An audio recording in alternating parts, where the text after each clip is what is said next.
आज शिव महापुराण जी की कथा के क्रम में आज शिव महापुराण के कुमारखंड का आज अंतिम 20वां अध्याय। आज कुमारखंड का अंतिम अध्याय है। इस अध्याय का नाम है गणेश जी का विवाह और कुमार का रूठकर क्रौंच पर्वत पर गमन। जब विश्वरूप नामक प्रजापति को ये पता चला कि शिवाशिव अपने दोनों पुत्रों का विवाह करना चाहते हैं तो वो बहुत प्रसन्न हुए।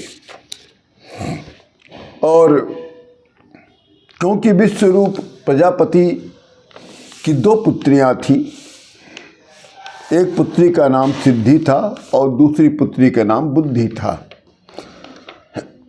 दोनों उनकी पुत्रियां सर्वांग सुंदर थीं, दिव्य थीं और रूप वाली थीं। शिवाशिव ने अपने पुत्र गणेश जी का विवाह विश्वरूप प्रजापति के दोनों पुत्रियों से संपन्न करा दिया। सभी देवता ऋषिगण संतुष्ट होकर प्रसन्न भी हुए। गणेश जी अपने दोनों भार्याओं का सुख प्राप्त कर कुछ समय बाद उनको पत्नी सिद्धि से क्षेम नामक पुत्र उत्पन्न हुआ और बुद्धि नामक पत्नी से लाभ नामक पुत्र उत्पन्न हुआ। इसके उपरांत कार्तिकेय जी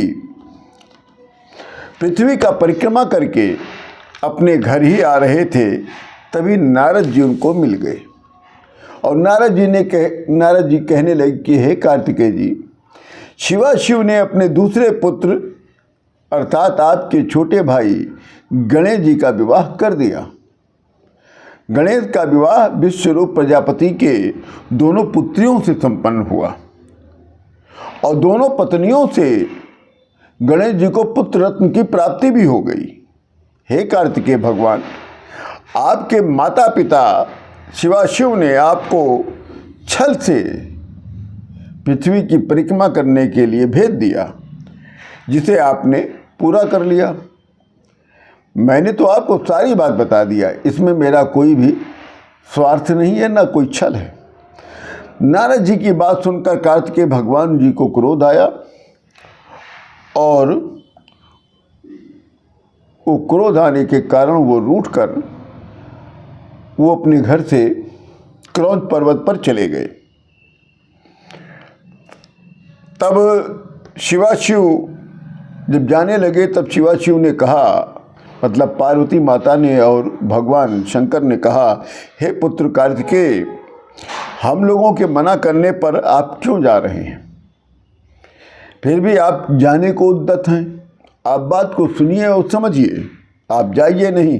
तब कार्तिकेय भगवान ने कहा कि हे माता पिता, आपने मुझे प्रीत न करके मेरे साथ कपट का व्यवहार किया है। इतना कहने के बाद कार्तिकेय भगवान घर का त्याग करके क्रौंच पर्वत पर चले गए। तभी से आज तक कार्तिकेय भगवान क्रौंच पर्वत पर ही वास करते हैं।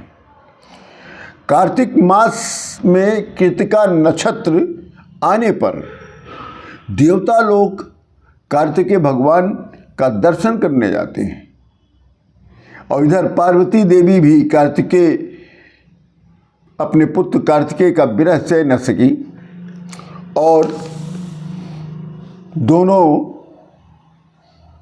अर्थात माता पार्वती और शंकर भगवान दोनों लोग अपने पुत्र की प्रसन्न करने के लिए क्रौंच पर्वत पर चले गए।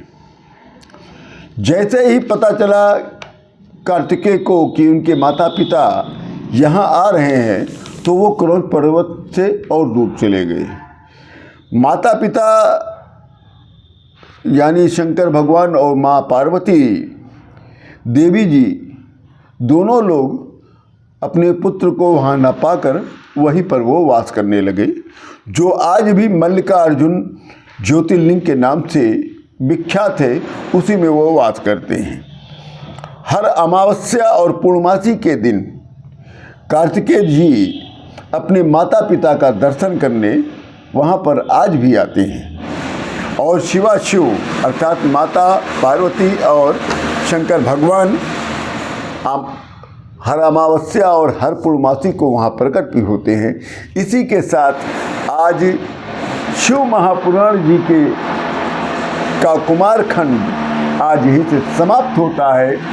कल से शिव महापुराण का युद्ध खंड प्रारंभ होगा। इसी के साथ आप सभी लोगों को राम राम।